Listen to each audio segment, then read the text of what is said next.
요한복음 6장 52절 제가 읽겠습니다. 이러므로 유대인들이 서로 다투어 가로되 이 사람이 어찌 능히 제 살을 우리에게 주어 먹게 하겠느냐. 예수께서 이르시되 내가 진실로 진실로 너희에게 이르노니 인자의 살을 먹지 아니하고 인자의 피를 마시지 아니하면 너희 속에 생명이 없느니라. 내 살을 먹고 내 피를 마시는 자는 영생을 가졌고 마지막 날에 내가 그를 다시 살리리니 내 살은 참된 양식이요 내 피는 참된 음료로다. 55절까지 일단 먼저 읽었습니다. 우리 교재는 성경 강론 14권입니다. 7600 일단 85페이지를 펴시기 바랍니다. 7685페이지 보겠습니다.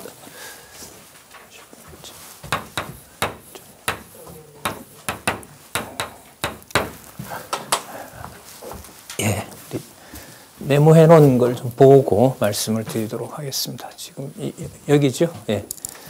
떡의 능력을 알게 하십니다. 자, 조금 전에 본문에 읽었던 것처럼 그 떡은 분명히 조금 전에 이스라엘 백성들의 그 유대인들의 입으로 들어간 떡이죠. 그런데 그 떡의 능력은 그렇게 먹고 마시는 것이 아니라 이제 그야말로 이제 하늘로 올라가는 겁니다.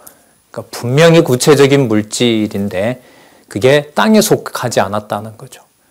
그걸 우리 성경신학의 그 개념을 이제 원로의 저서를 통해서 여러분들 보기도 했고 들으셨겠지만 그게 바로 내재적 초월이라는 겁니다. 그건 우리가 만들 수 있는 게 아니에요. 자, 먹었던 떡, 과거에 모세를 통하여 줬던 만나, 그 능력은 하늘에 있는 것입니다. 그 하늘로 인도해 주지 않으면 알 수가 없습니다. 왜냐하면 바로 당신이 영원한 생명의 양식을 주시는 그리스도이시기 때문에 그렇습니다. 그러면 영원한 생명의 양식을 왜 주시냐면 당신이 생명 그 자체이시고 바로 참 빛이심을 성취하시는 그리스도이심을 알려주려고 하는 거죠. 자, 그러면 떡의 능력을 알게 하신 다음에 이제 놀라운 설명을 또 하시죠. 생수의 주를 알게 하십니다. 이 생수의 주는 예수 그리스도가 흘리실 피고 이 떡은 예수님의 살이라고 얘기했죠. 이 다른 어떤 복음서, 그 마태, 마가, 누가와는 그야말로 차원을 달리해서 설명을 하는 겁니다. 그걸 통해서 이제 생명과 참빛에 의한 성취를 하심으로 당신이 이제 그리스도이심을 증거하시는데 이 생명과 참빛의 능력 중에 하나가 이제 앞부분에 나왔던 여러분 심판주의 능력이 나왔었죠. 이게 일이 뭐냐면 구주의 그 신성을 증거하시는 내용이거든요. 맞아요. 구주의 신성이야 성취가 1장에서부터 5장이었는데 그 5장이 어떻게 끝나냐면 구주의 신성을 가지신 분이므로 그분은 심판하세요. 그 심판의 결과가 여기에 영향을 미쳐요. 생명을 가지고 진짜 생명과 가짜 생명을 구분하시는 것이고 그 빛에 의해서 어두움을 드러내시는 일이 이제 드러나게 되는 겁니다.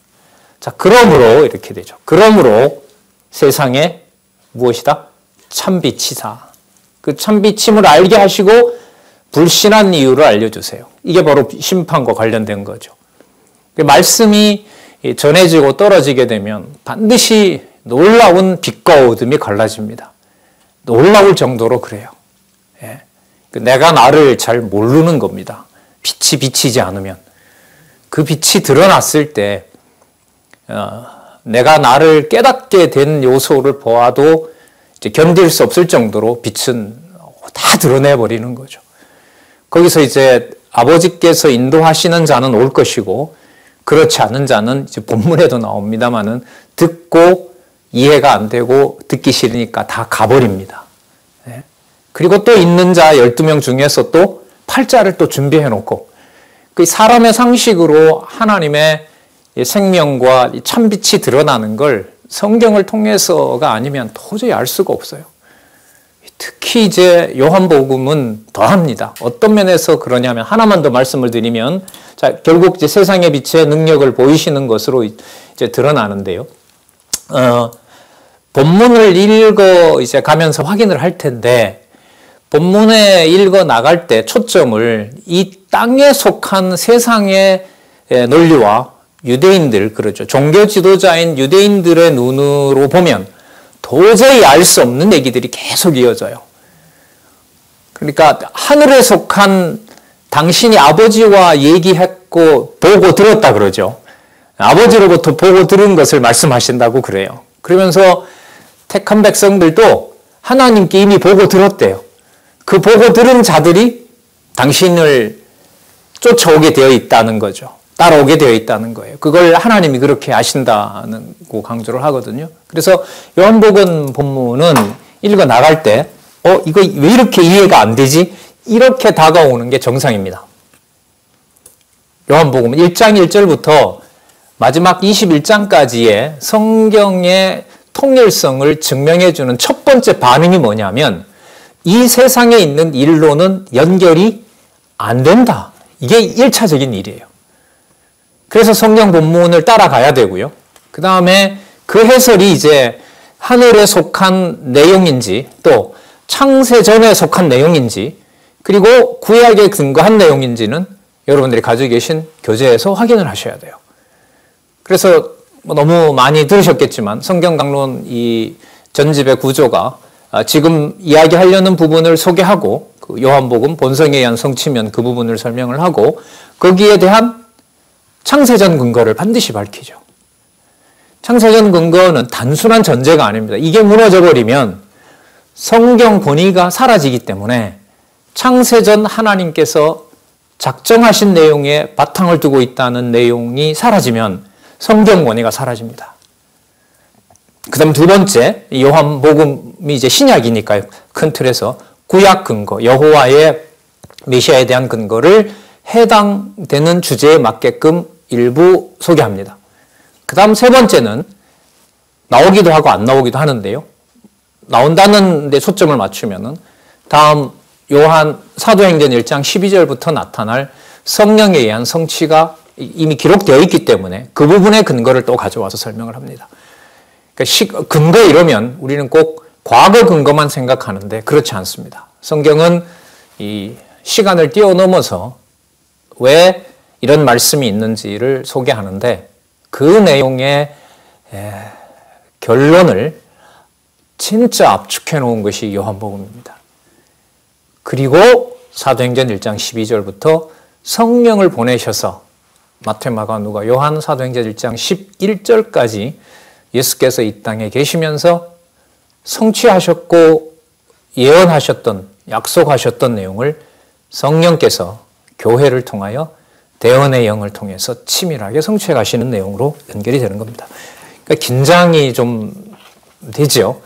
사도행전 1장 11절까지 딱 정리가 어느 정도 이렇게 묶어져야 그러므로 사도행전 1장 12절에 성령께서 오시고 그러면서 이제 요한계시록까지 쭉 연결되는 성령의 놀라운 사역 그리고 계시 완성의 사역 그래서 아까 처음에 얘기했던 창세전 근거가 무너지면 성경 권위가 무너지는 거기 때문에 하나님 계시의 말씀이라는 것이 무너지기 때문에 그것을 요한계시록까지 성령에 의해서 어떻게 기록되고 보존되는지를 또 그 논리가 어떤 것인지를 우리가 확인해 가는 것입니다. 그게 성경신학 공부입니다. 자, 6장 41절에서부터 51절까지 지난 시간에 저희들이 살펴봤죠. 48절에 보면 생명의 떡, 자, 50절에 보면 하늘로서 내려오는 떡, 51절에 보면 하늘로서 내려온 산떡, 그리고 영생, 그리고 세상의 생명을 위한 내 살. 자, 여기서 이제 격변이 일어납니다. 생명과 참빛에 의한 이 증거에서 앞부분에도 놀라지만 지금 이 6장 부분을 분기점으로 도저히 이 세상은 그리스도를 받아낼 수 없는 하늘로부터 오신 분이라는 사실을 증명합니다. 자, 아까 미리 말씀드렸는데 아주 물질적인 내용을 말씀하세요. 분명히 예수님께서 당신의 그 능력을 구체적으로 보여주시죠. 자, 그리고 그 내용을 땅에 있는 내용으로 그 고기와 떡이 들어갔으니 얼마나 만족스러워요. 배고프다가 그 온몸에 그 식욕이 충만한 상태를 예수님께서는 들을 자에게 어디로 데리고 가는 거죠? 창세전에 속한 참 생명과 관련된 다시 자신을 증거하세요. 근데 그 갭이 어마어마하게 큽니다. 그래서 성령께서 주관자가 되신다는 것이 성경신학에서는 너무너무 중요해요. 그러니까 우리가 말씀을 듣고 이걸 내가 뭐 실천을 해야 되겠다라든지 이걸 이제는 좀 내가 알게 된다라든지 이런 말을 함부로 할 수 없는 이유가 바로 요한복음에 나타나는 겁니다. 온몸으로 그 기적을 보면서 보리떡 5개와 물고기 2마리의 그 어마어마한 표적을 보면서도 정작 그것을 주는 분이 영원한 생명을 가지고 있고 자기 살을 주실 분이다라는 것으로 절대로 이해를 할 수가 없어요, 인간들은. 제자들도 너무 어렵다라고 얘기를 하고, 그래서 예수님은 그렇기 때문에 내가 빨리 가고 싶다. 이 비밀을 아버지가 너희들에게 주려고 하는 거기 때문에. 예. 자, 그래서 52절에 조금 전에 읽었었죠. 53절에 예수님께서 아주 땅에 분명히 오셨고 하지만 땅에 속한 생명이 아닌 것을 증거하는, 하늘에 속한 것을 증거하는 결정적인 단어를 쓰세요. 인자의 살과 인자의 피라고 얘기를 하는 겁니다. 이건 분명히 물질이죠. 눈으로 확인할 수 있는 거잖아요. 그럼 그들이 여러분 입으로 들어갔던 그 떡은 뭔가요, 그러면? 뭐에 대한 예고인 거죠? 53절에 보면 너희에게 이르노니 인자의 살을 먹지 아니하고 인자의 피를 마시지 않으면 너희 속에 생명이 없느니라. 그러면 여러분 오병이어의 표적을 통해서 그들의 입속으로 들어갔던 그 떡은 결국 누구의 살인 거죠? 그리스도의 살과 피인 거예요. 그리스도의 살과 피인 거예요. 이걸 어떻게 증명을 해요? 과학적으로? 어느 단계에서부터 물질이 0이 되느냐? 자, 글쎄요. 나중에 이런 조작도 나올는지 모릅니다. 나오겠죠. 그래서 과학자의 머릿속에 다 이제 신이 조작되는 그런 시대가 올 것이라고 학자들이 많이 얘기를 하니까요. 요즘은 사이버 목사도 여러분 등장한다고 해요. 그러니까 로봇이 좋은 설교를 올려놓는 거예요. 실체가 없어요, 그 사람은. 인공지능이에요. 그리고 좀 신랄한 예를 하나 들어드릴까요? AI가 성경 강론 전집 20권을 독파합니다. 우리는 막 찾아봐야 아는데 걔는 10만 분의 1초에 다 알아요. 그리고 오늘 메시지를 예를 들면 안식과 관련해서 강론을 하고 싶은데 안식과 관련된 설교를 한 편 만들어 봐라 라고 하면 걔가 몇 분 안에 만들어냅니다. 한 번 만들어내면 몇 초 아니면 돼요. 그 속도가 더 빠르면 그렇게 되겠죠.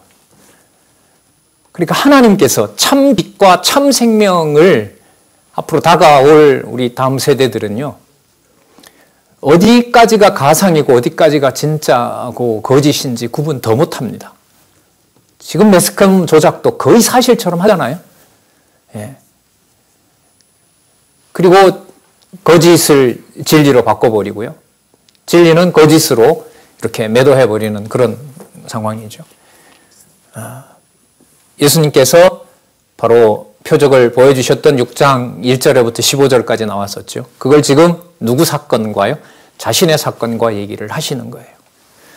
인자의 살과 인자의 피를 마시지 아니하면 너희 속에 생명이 없느니라. 그리고 54절에 그 살과 피를 뭐라고 얘기를 하시냐면 영생이라고 얘기를 하는 겁니다. 그리고 그걸 마지막 날까지 이미 다 정해놓았다고 얘기를 하는 거죠. 요한일리 2서에 가면 적그리스도를 어떻게 정의하냐 하면 이렇게 살과 피를 가지고 이 땅에 오셨던 그리스도를 부정하면 그를 적그리스도로 규정을 합니다. 이것은 참 되게 저는 이제 충격적이었는데요. 이걸 이제 깨닫고 적그리스도가 왜 이렇게 규정을 하지?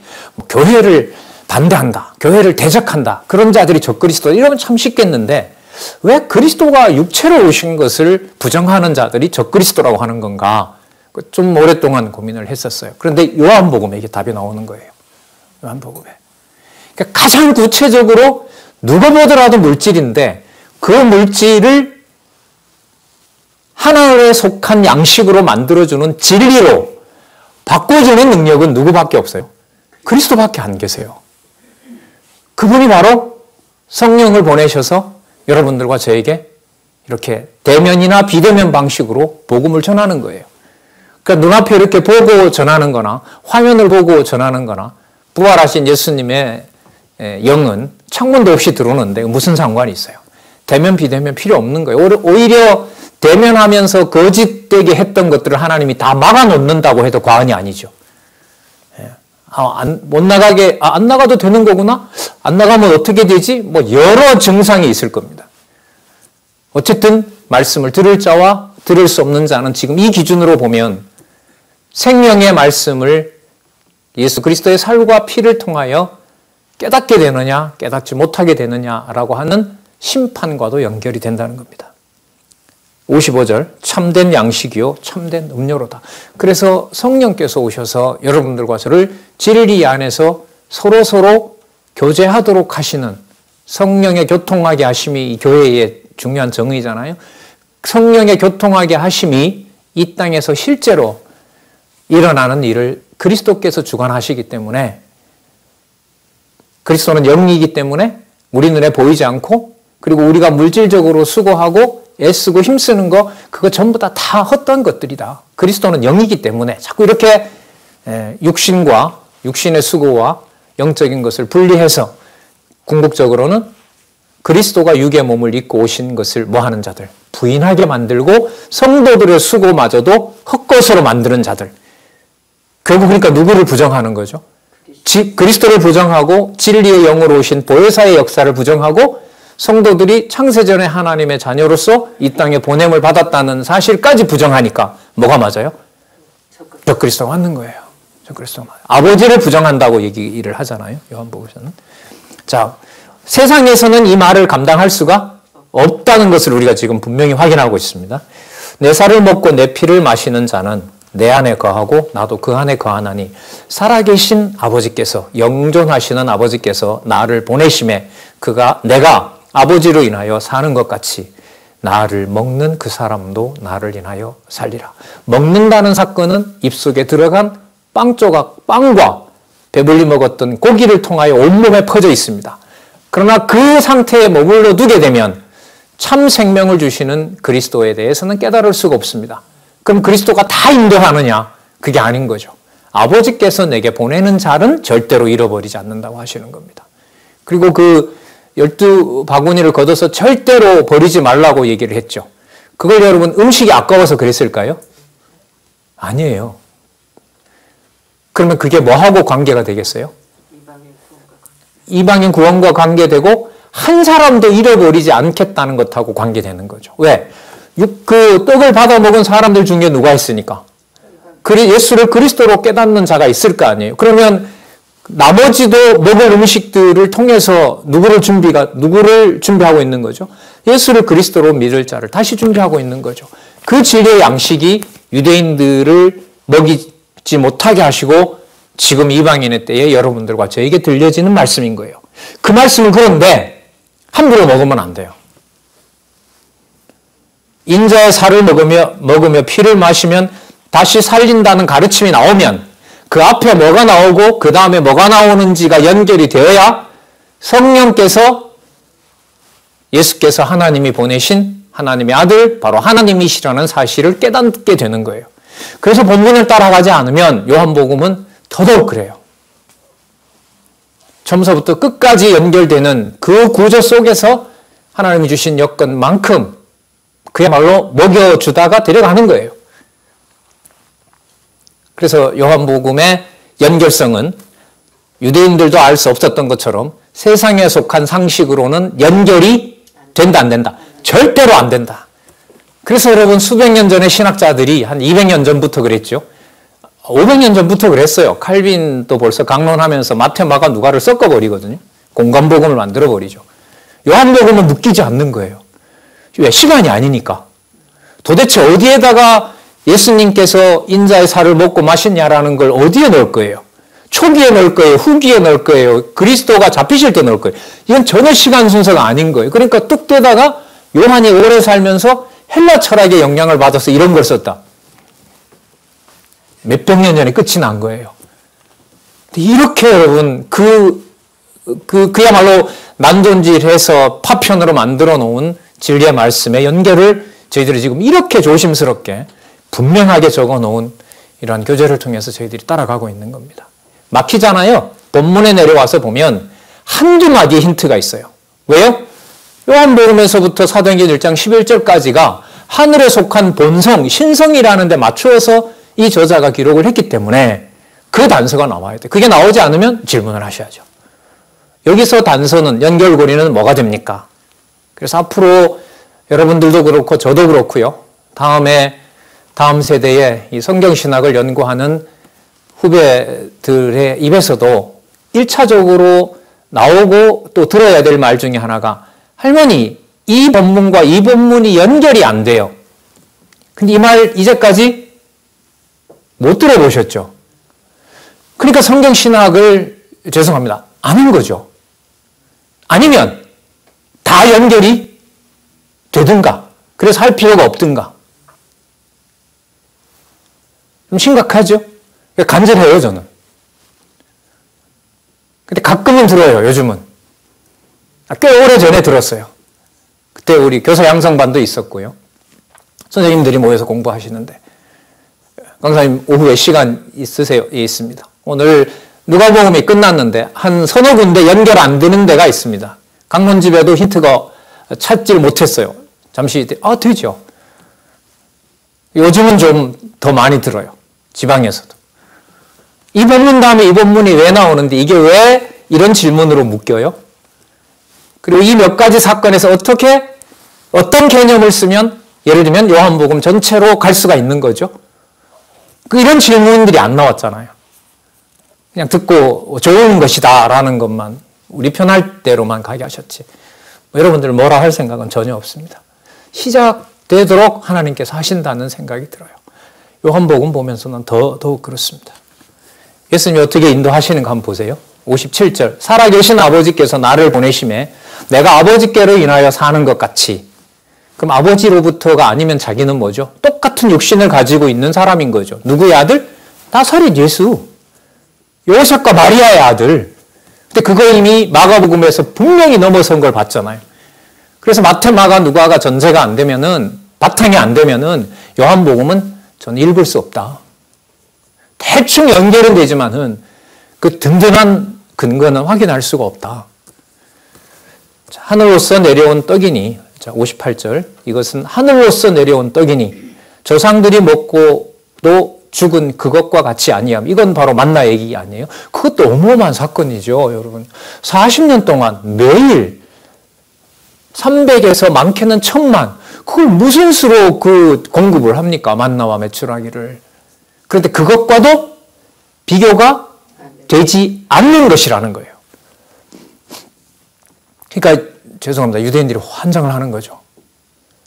하는 능력으로 보면 사람이 아니고 하는 말로 보면 다 모세를 뒤집고 있고 모세보다 아브라함보다 먼저 있다고 얘기를 하니 이걸 어떻게 받아들이겠어요, 유대인들이.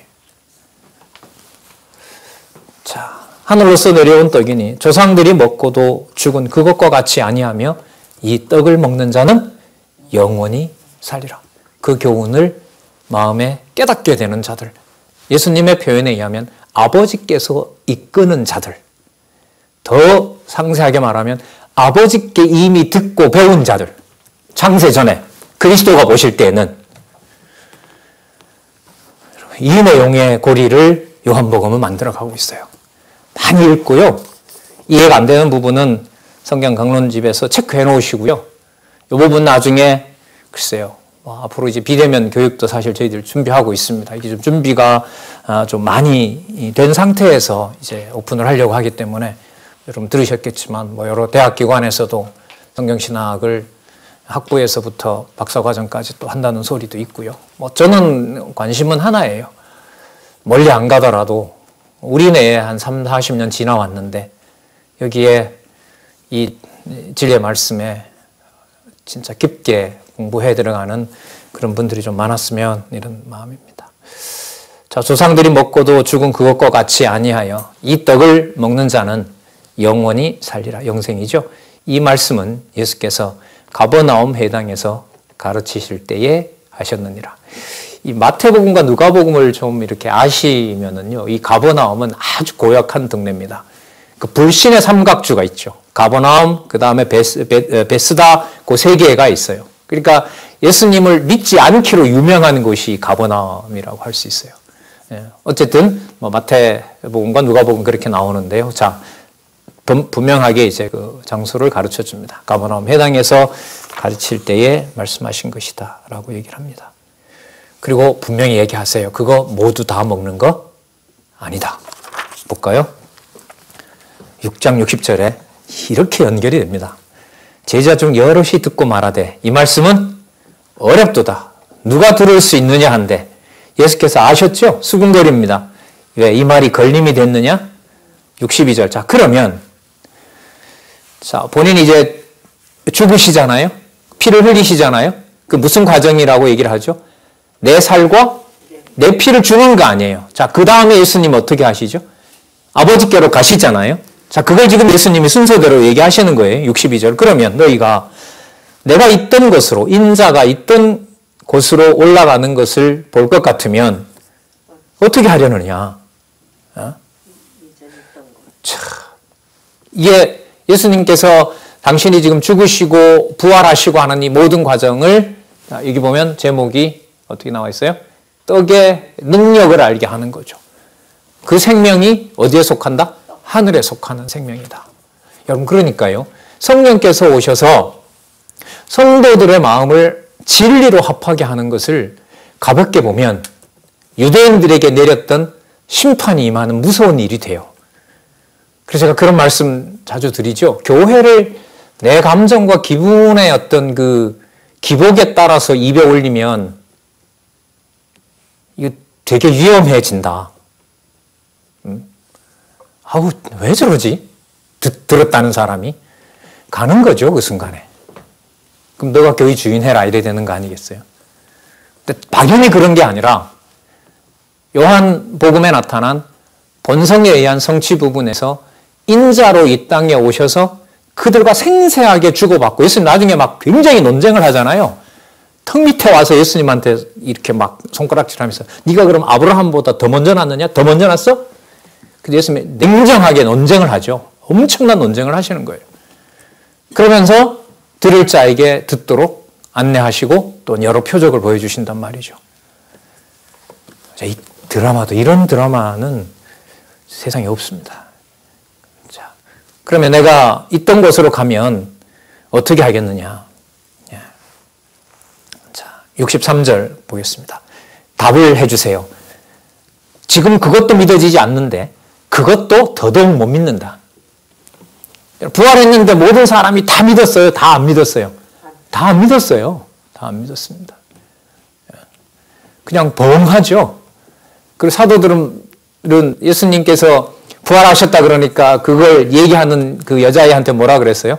웃기는 소리 하지 말으니까 영을 봤다. 육체적인 부활 못 믿어요. 안 믿어요. 안 믿게 해버려요. 그런 차원이 바로 이 부활 사건입니다. 자, 63절 답이에요. 살리는 것은, 이때 살리는 것은 육을 살리는 걸까요? 영원한 생명으로 인도하는 걸까요?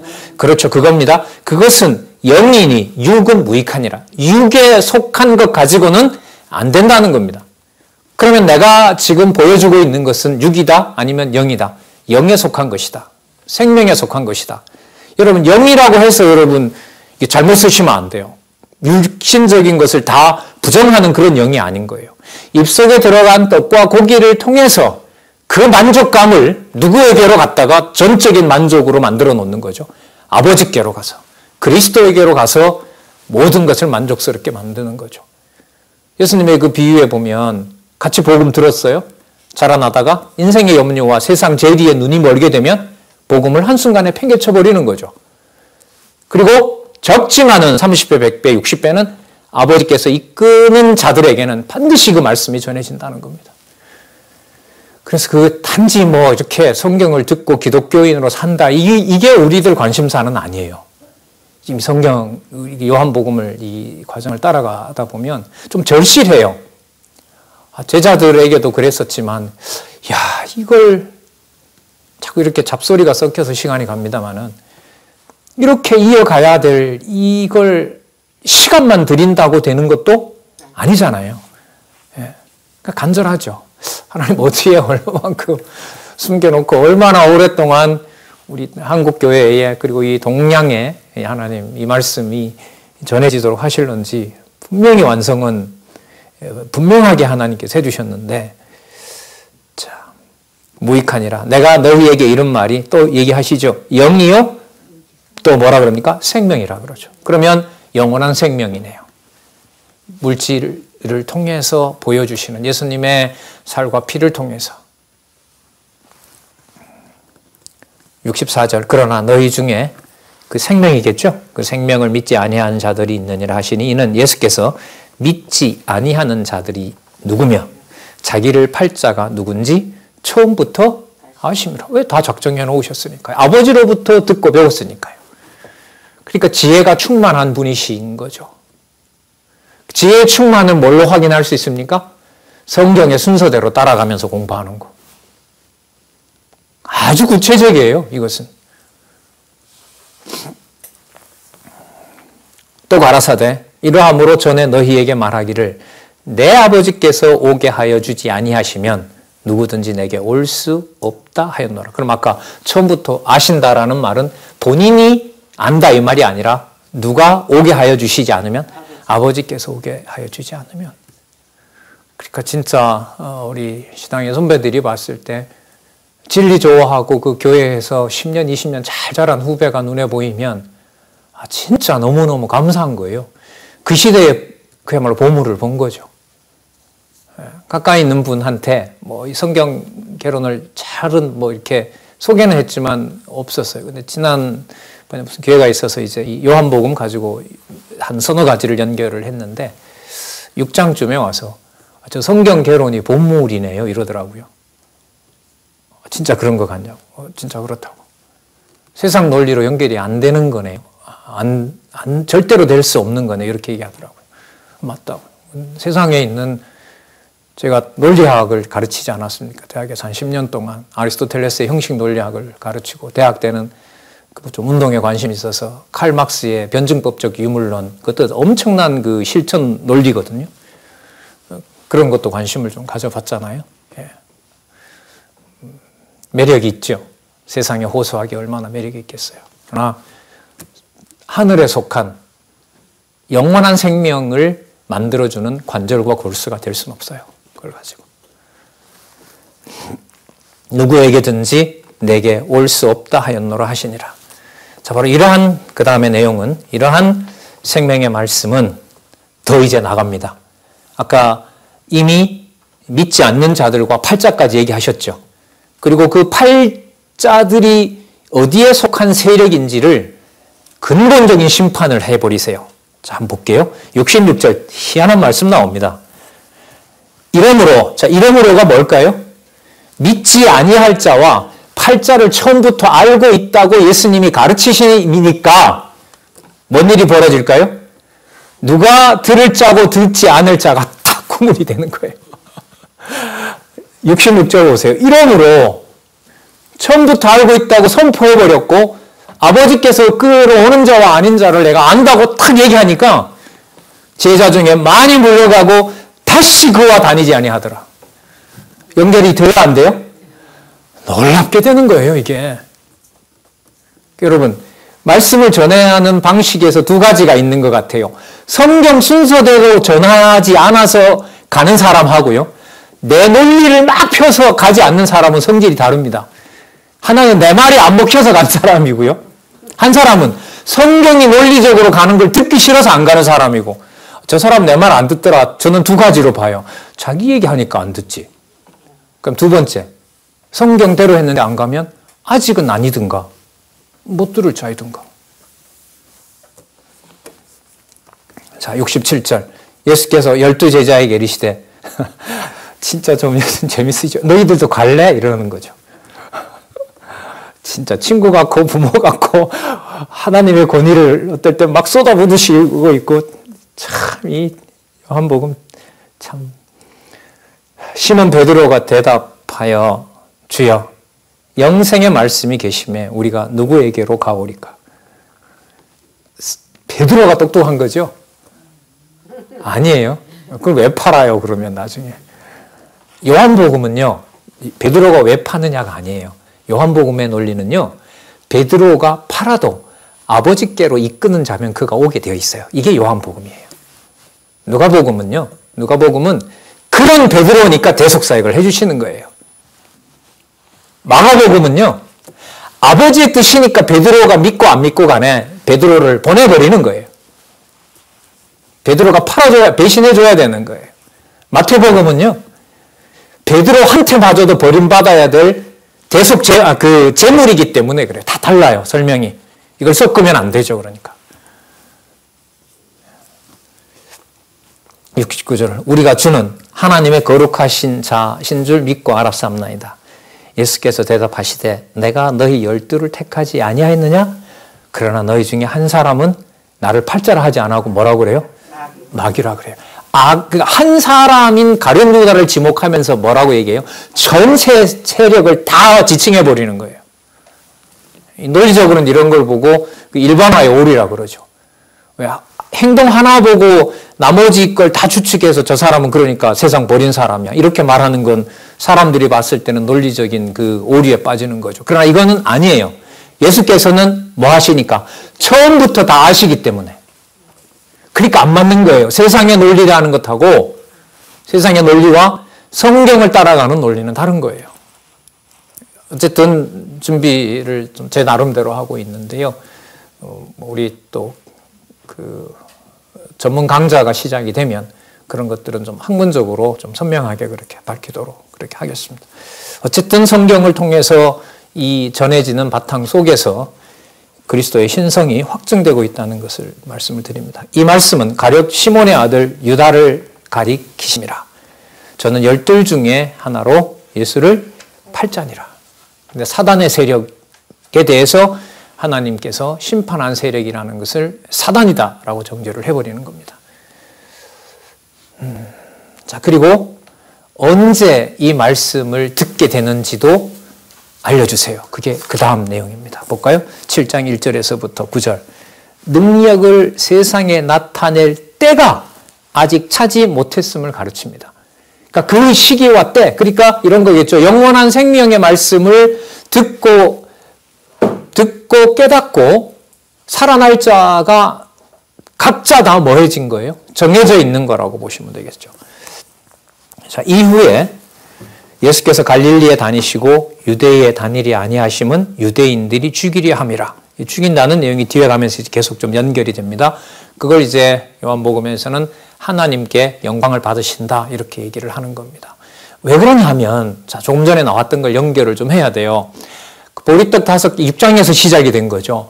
보리떡 5개와 물고기 2마리로 먹고 마신 사건을 통해서 당신의 살과 피가 뭐라는 거죠? 참 생명의 음료요 음식이라는 것을 증거하셨잖아요.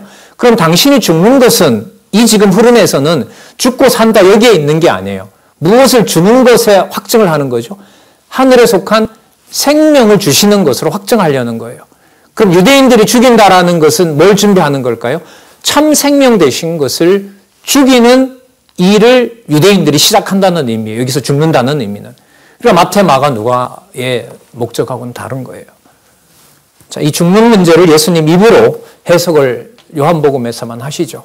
아버지요, 제가 이제 아버지께 영광을 받았고 이제 영광 받을 때가 다가오니까 함께 했던 이자들 중 아버지께서 이끌었던 자들은 버리시면 안 됩니다. 그게 나중에 요한복음 17장에 가서 기도하시고 영광 받으시는 것이 바로 십자가 죽음이죠. 그리고 아버지께로 가시잖아요. 자, 그 모든 틀 속에서 이해를 해야 됩니다. 자, 초막절이 가까웠습니다. 여러분, 초막절은 유대인들 절기 중에 제일 마지막입니다. 그날 모든 행사가 이제 모든 그 추수가 다 맞춰지는 거니까요. 보통 마지막 심판을 예고를 하죠, 신학에서. 3절. 그 형제들이 예수께 이르되 당신이 행하는 일을 제자들도 보게 여기를 떠나소서 스스로 나타나기를 구하면서 묻혀서 일하는 사람이 없나니 이 일을 행하려 하시거든 자신을 세상에 나타내시옵소서. 여러분, 이게 가족도 필요 없는 게요. 필요 없다기보다 가족 관계를 성령께서 생명의 진리로 연결 안 해주면 얼마나 사람이 애타고 진짜 이거는 불쌍해지는지. 자, 여기 나옵니다. 예수님을 위해서 이렇게 말을 하지 않았다는 거예요. 5절에 보면 답이 나오죠. 이는 그 형제들이라도 예수를 믿지 아니함이니라. 그러니까 같이 있는 게 뭐 한 거예요? 부담스러워요. 그러니까 유대인들만 예수님을 배척한 게 아니라 가족도 그냥 가지, 혼자 가서 하지. 왜? 예수님이 누구 가족인 줄 알잖아요. 그러면 예수님의 형제들도 뭐에 처하게 돼요? 유대인들과 바리새인들에 의해서 생명의 위협을 받을 거 아니에요. 자, 이것도 하나님께서 하시는 거고요. 잘 아시겠지만 나중에 여러분 이 형제 중에 성경 기록했던 야고보요. 순교했다는 야고보. 그 다음에 유다서의 기자 유다. 예수님의 젖동생이라고 그렇게끔. 예, 그렇죠. 예. 나중에 그러니까 뭐 하고 와서 된 거죠? 성령이 임하고 나서 이들이 사도가 된 거예요. 이때 버렸다고 해서 이렇게 또 함부로 얘기해서는 안 되는 거죠. 예.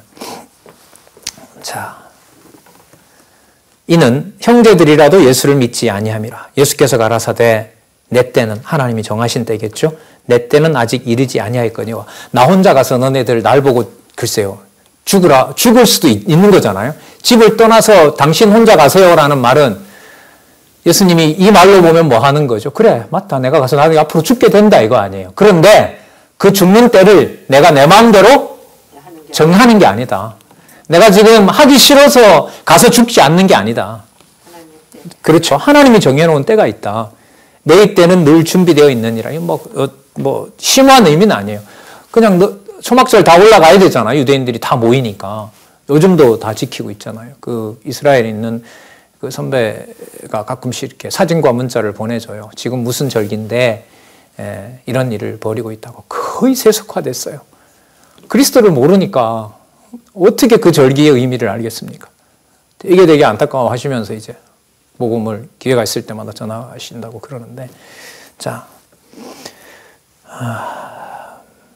너희 때는 늘 준비되어 있느니라. 7절인가요? 그렇습니다. 세상이 너를 미워하지 못하되 나를 미워하나니.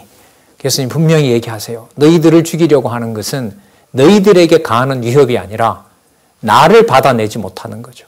아까 죽인다는 말씀 아까 나왔잖아요. 나를 받아내지 못하는 거예요. 왜요? 어디에 속한 분이니까? 하늘에 속한 분이니까. 하늘에서 오신 분이니까. 그걸 증거하는 겁니다.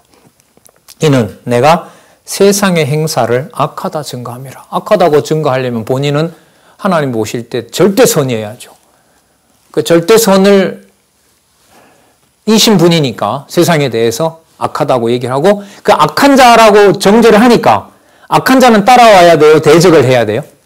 대적해야죠. 그러니까 예수님을 뭐 하는 거예요? 죽이려는 거예요. 그건 너무나 자연스러운 논리인 거예요. 세상에 이런 게 있어요, 없어요? 이렇게 얘기하면 안 되죠. 왜? 바른 말 했는데 왜 사람을 죽여? 세상 논리는 이거예요. 근데 성경은 바른 말을 했기 때문에 그 말대로 하는 거예요. 그 말대로 죽이려고 하는 거라고요. 어떻게 맞춰요, 이걸 세상에서 말하는 이치를 가지고? 도저히 안 됩니다, 이거는. 이는 내가 세상의 행사를 악하다 증감이니라. 명절에 너희들은 올라가라. 나는 여기 답을 또 해주시죠. 내 때가 아직 차지 못하였으니. 그러니까 아버지께서 정하여 놓으신 때가 차지 아니하였으니 아직은 올라가지 않겠더라. 그리고 예수님이 혼자 가시죠. 몰래. 몰래. 이 말씀을 하시고 갈릴리에 머물러 이거 오타입니다. 머물러 계시니라. 본문 오타예요. 증거가 아니고 머물러 계시니라. 자. 그리고 초막절에 성전에 올라가셔서 초막절을 지키실까요? 생명의 떡임을 증거하실까요? 그렇지. 그래야 이게 논리적으로 되는 거예요. 그러면 가셔서 뭐 하실까요? 또 파격적인 말씀을 전하시는 거죠. 저기 6장에서부터 지금 계속 흘러옵니다. 지금 계속 연결이 돼요. 예. 그래서 여러분들 만일 우리가 못 나가더라도 이참에 무슨 내용과 무슨 내용이 있는지를 하여튼 그날 거듭거듭해서 확인 또 하시기 바랍니다. 그 여러분 확인 폭발은 언제 되냐면요. 진짜 폭발이 됩니다. 나중에 서신서 짧은 내용을 볼 때 마태, 마가, 누가, 요한의 예수님의 인성과 본성이 합하여서 하늘에 계신 아버지를 증거하는 내용을 사도들이 어떻게 전하는지를 몇 구절 속에 여러분들이 예수에 대한 성취를 다 담아낼 수가 있어요. 특히 에베소서 같은 내용은요, 구절마다 개념마다 다 담겨 있어요. 이 전체가. 예. 자, 7장 10절에서부터 53절요. 생수의 주를 알게 하시는 내용 보도록 하겠습니다. 창세전 근거 분명히 나오고요. 7, 6, 9, 5에 그 다음에 구약 근거가 잠시 궁금해지는데요. 창세기 2장 10절을 소개하고 있네요. 왜냐하면 에덴에서 발원하여 동산을 적시는 내용이 나와요. 여러분 이거 우리 요즘 화요 강좌에서 이미 지나왔는데요. 에스겔서에 보면 에스겔이 보여준 성전 문지방에서 뭐가 나오죠? 생수가 흘러나와서 12지파 땅을 다 적시죠. 그 내용까지 알게 된다면 마지막 아담으로 오신 그리스도가 맞구나. 참 성전 대신 2장에 나왔죠. 요한복음. 참 성전 대신 당신이 부활하시는 사건을 통해서 하나님께 만족스러운 대제사장의 섭리를 하시잖아요. 사역을 하신단 말이죠. 자, 그러면 당신으로부터 뭐가 흘러나오는 게 맞아요? 그렇죠. 그러면 여러분 창세기 2장 10절인 거죠. 여러분 여기서 전문적인 공부가 좀 더 상세하게 된다면 창세기 2장 10절과 에스겔 40장에서부터 48장, 특히 40장에서부터 45장, 그리고 예수님께서 7장 10절에서 말하는 생수의 근원 되시고 참 생명 되신다는 것을 연결해서 성경신학적으로 하나님 계시의 관점에서 정리하게 되면 그게 저희들의 연구 업적이 되는 거예요. 이런 논문은 몇백 편 진행될 수 있기 때문에 그게 좀 우리 과거에 로고스 신학 연구원 체제에서 뭔가 좀 되는 듯 했었는데 하나님 어쨌든 막았어요. 또 준비하고 계시리라고 봅니다. 진짜 좀 그렇게 해주셨으면 좋겠고. 예. 7장 10절에서 18절 성전에 올라가 가르친 교훈이 보낸 이의 것임을 알려줍니다. 너 왜 그렇게 하느냐? 아버지가 보내서 그렇다. 내 거 아니다 이거. 자, 쭉 읽어볼게요. 그 형제들이 명절에 올라간 후 자기도 올라가시되 나타내지 않고 비밀리에 하십니다. 왜요? 겁이 나셔서요? 아니죠. 아버지의 정하신 때를 철저하게 따라야 됩니다. 6월절에 안식일이 겹치는 그때 돌아가셔야 돼요. 자, 11절 유대인들이 예수님을 찾습니다. 어떻게 해하려고. 12절에 보면 무리 중에 수근수근 거리는 소리가 맞는데 어떤 사람들은 좋은 사람이라고 아니면 다른 사람들은 또 무리를 미혹하게 한다고 얘기합니다. 자, 그런데 아무도 예수라는 이름을 입에 담지 못해요. 왜? 예수를 입 밖에만 내면 바로 유대인들이 잡아가는 무서운 상황이기 때문에. 자, 14절 그러나 예수님은 증거하시죠. 이미 명절의 중간이 되어 예수께서 성전에서 올라가서 가르치시니 유대인들이 기이 여겨 가로되 이 사람은 배우지 아니하였거늘 어떻게 그를 아느냐. 예수께서 대답하여 가라사대 내 교훈은 내 것이 아니요 나를 보내신 이의 것이니라. 여러분 신학이라는 근본은 하나님께서 보내신 것을 하나님께서 기록하게 하신 말씀을 통하여 하나님의 존재를 계시하도록 하나님이 하시는 일입니다. 왜? 여기 보면 내 교훈은 누구 게 아니라 그러죠. 예수님 것도 아니라 그러고 나를 보내신 아버지의 것이라고 얘기를 하니까요. 17절 사람이 하나님의 뜻을 행하려 하면 이 교훈이 하나님께로 왔는지 내가 스스로 말함인지 알리라. 깨닫게 하는 자는 알아요. 깨닫게 하는 자는 알아요. 그러니까 우리가 왜 말씀드리고 잘 모르겠어요. 이 말은 조금 좀 심각하게 고려하셔야 돼요. 하나님께서 깨닫게 하지 않는구나 이런 말도 될 뿐만 아니라 내 욕심에 차지 않는다는 말도 되고 이러다가 진짜 안 믿어지면 어떻게 하나 이런 말도 되는 거고 신중할 말 중에 하나라고 봐요. 내가 스스로 말함인지 알리라.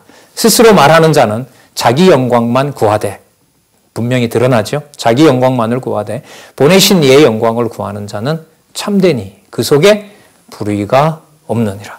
예수님 자기 자신의 증거를 해주시고 계신 거죠. 그래서 일체 그분은 육의 몸을 입고 오셨지만 그 어떤 것도 육의 몸을 지닌 인간에게 내린 불의가 있다 없다. 전혀 없는 분이다. 그 영을 지금 예수님께서 여러 표적으로 보여주시고 장차 오실 성령을 통하여 제자들과 나머지 주의 백성들에게 그걸 확증해 주도록 여러분들이 지금 이 생명의 말씀을 따라가고 있고 잠시 확인했습니다. 기도하겠습니다. 하나님 아버지 감사합니다. 하나님 놀랍고 또한 두렵고 떨리는 마음으로 간절히 소원합니다. 진리의 말씀 너무나 선명하게 또 밝혀주신 이 성경신학 시대에 살게 해주셔서 감사합니다. 더 진리의 말씀 사랑할 수 있도록 보혜사 성령께서 한없는 긍휼과 무한하신 자비를 베풀어 주시옵소서.